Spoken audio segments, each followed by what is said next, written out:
A trip to the ring to talk about all the best boxing action. Earlier today we spoke to Steve Bunce about this week's big winner for Joe Calzaghe over Bernard Hopkins. Well, it's an interesting thing because there's lots of names out there, and what's strange is that for 10 years Joe Calzaghe was the undefeated world super middleweight champion, and nobody in America was watching him. Everybody said he's not big enough, he won't come away from home. That was the whole list of the best American fighters all turning their back on him.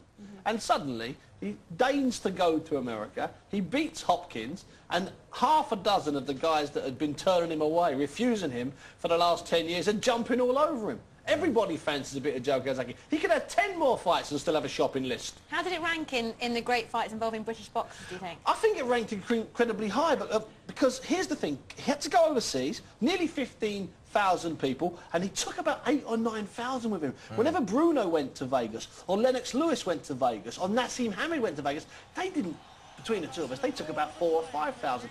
Joe has managed to go over and win a big fight. Ricky Hatton did it last year, an even bigger fight with Floyd Mayweather, but he didn't win the fight. Joe has won the fight. Do you think all the publicity surrounding Ricky Hatton's fight helped Calzaghe have such a big following, because the atmosphere there was incredible? Two things happened. First of all, the Americans were braced for 6,000, 7,000, 8,000 or 9,000 Brits who go over. They're well behaved. There's no arrests. They're well behaved and they spend lots of money. They have a good time. It's a 5-day holiday for the people that go. That's the first thing. The second thing, what helped Joe, was Joe went to the Ricky Hatton-Mayweather fight and he saw how the pressure got to Ricky Hatton. And he was determined.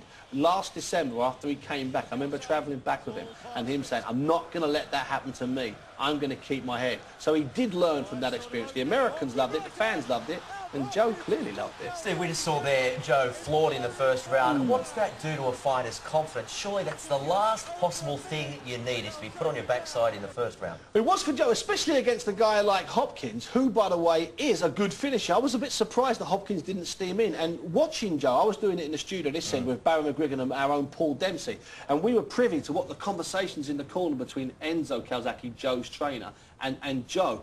And it was clear that Enzo realised his son was hurt. And I don't think, personally, I really don't think that Joe Calzaghe fully recovered for about 5 or 6 rounds. I think it took him that long to get his head clear. That's one of the things that can happen in a first round knockdown, is that even if you survive the round, your head doesn't clear. And Joe didn't look right, even in about the 4th or the 5th round. That's why the victory is even more remarkable.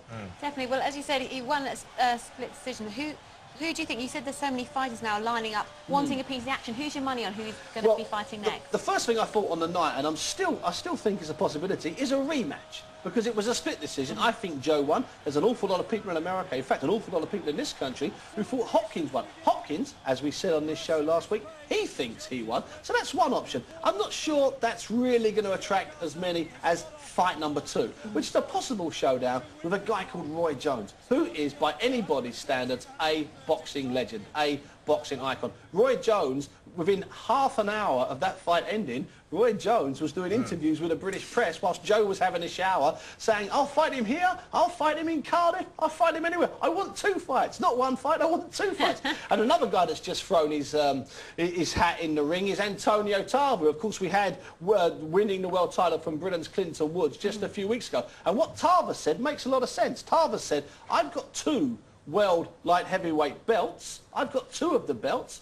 If Joe wants to call himself the top light heavyweight in the world, I'm the natural opponent. The only thing is with Tarver is that, and this is what it's all about really, and Joe's talked about it this week non-stop. He's mentioned all of these guys, but the big thing Joe's mentioned is, I'm going to go where the money is.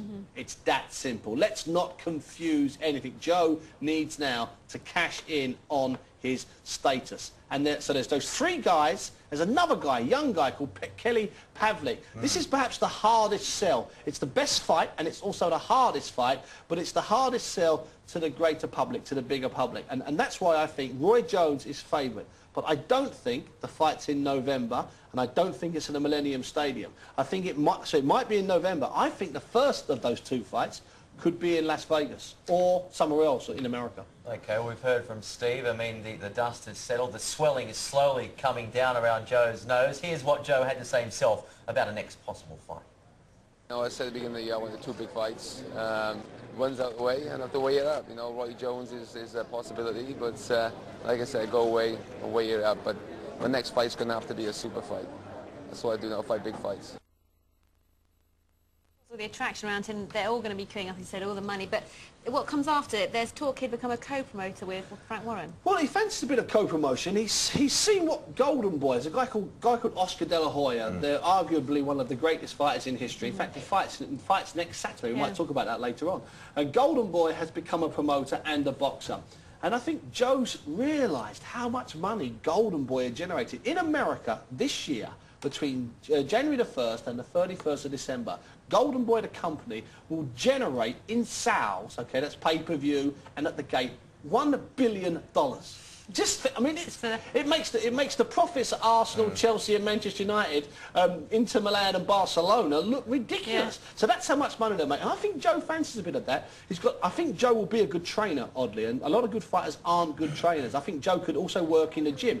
But if he doesn't work in the gym with his dad, I can see him, without a doubt, working with Frank Warren. I think there is a fantastic relationship between the two, and that could be something for the future. Steve Bunce in the studio earlier with us there. Now to the